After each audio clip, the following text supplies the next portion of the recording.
Habsburg. You can search for Habsburg family. Is it? Has been the capital.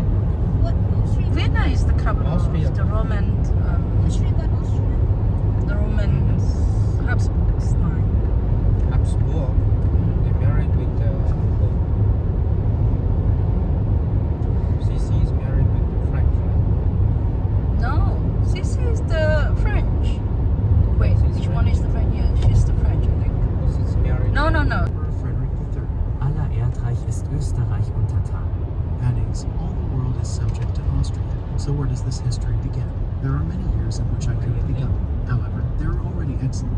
Now, exit right. We never been to this road. I'm thinking primarily of the podcast on Germany, which I strongly recommend.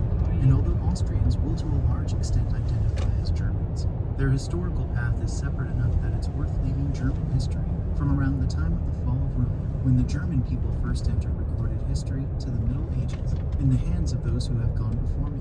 We will begin in the 10th century. But before we begin, two things. First, who am I? You might have already figured out that this is an AI-generated voice. I decided to use it because I have a mad stamp, and I don't have the time right now to edit out all my ums and ers. Maybe in a while I'll have enough time to do the voiceovers myself. We'll see how it goes. So the AI voice I'm using is named Ethan. Please take the first exit at the roundabout. Can you tell? Yep, that's why it's on. For a while, so I'm going to continue using it. At least for now. I'm a crack. Take the first exit.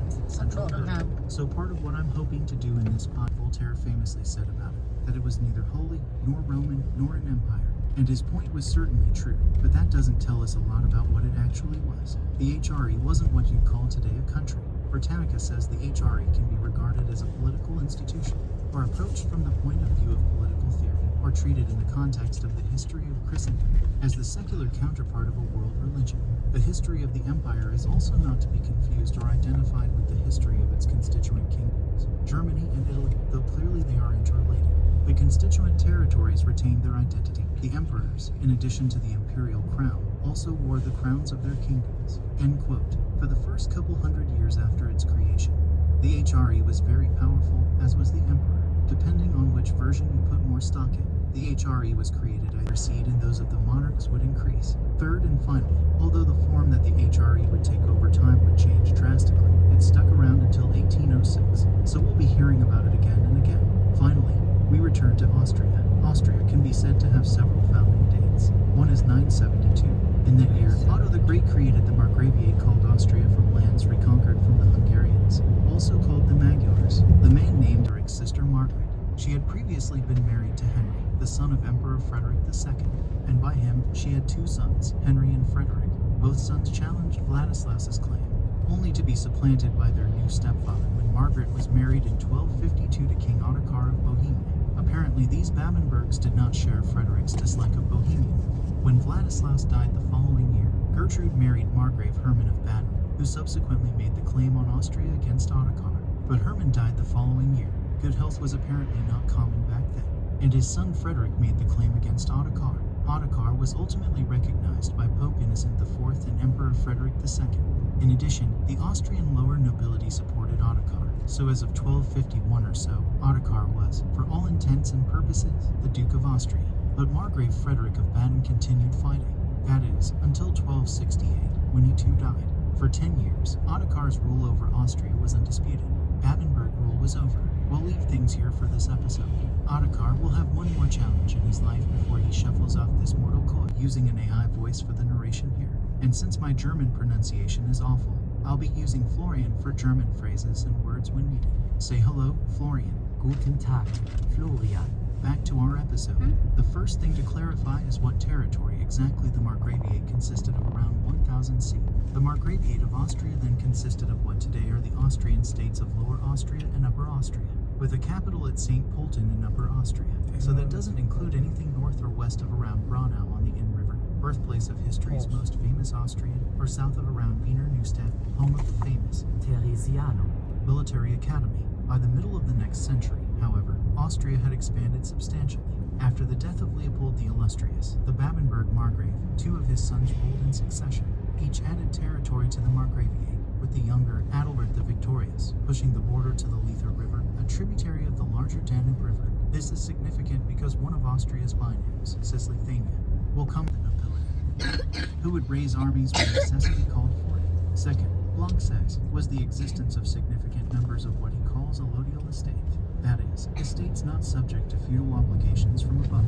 Many of these were held by so-called great men, and it was these allodial estates that largely became the constituent states of the Holy Roman Empire, Austria being one of them. The second thing to say about Austria under the Babenbergs is that the Catholic Church played an enormous role in society. This point should hardly be surprising given the role of the Church in the Holy Roman Empire.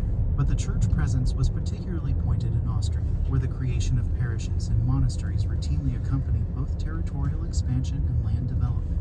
How did these factors affect how the Babenbergs ruled Austria? According to historian Stephen Biller, assessing the relative power situation between Austria and other territories, the Babenbergs' march was thus Prepare to turn right. the region.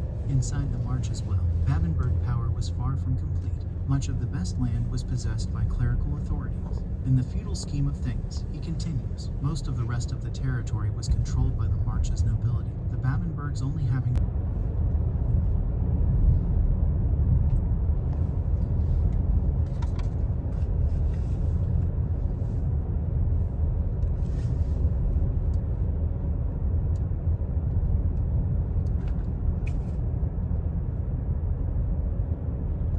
Welcome back to A-E-I-O-U, a podcast about Austral and further Austria as a result of moving their seat of power to Vienna. Some of the farthest flung Habsburg territories viewed the rise of the Habsburgs with alarm. In response, several territories banded together into what they dubbed the Everlasting League. Soon they had come up with a new name, Corpus Helveticum, that is, the Swiss Confederacy. The Habsburgs attempted to assert their power, but the fledgling Swiss nation was victorious. Until the rise of Napoleon, Switzerland would maintain its independence. In 1336, Austria was ruled by the brothers Albert II, called the Wise or the Lame, depending, I guess, on whom you ask, and his brother Otto the Merry. These co-rulers are important to Austrian history because of their addition to the Habsburg possessions of two new territories, Carinthia and Carniola. The Duchy of Carinthia was given to the Habsburgs by Emperor Louis the Bavarian. With it came a small part of the South Tyrol. Both territories would remain part of Austria until World War I. Austria lost the South Tyrol to Italy in the war. It retains Carinthia today. The Margraviate of Carniola, to the southeast of Carinthia, is today roughly the same as the former Yugoslavian Republic of Slovenia.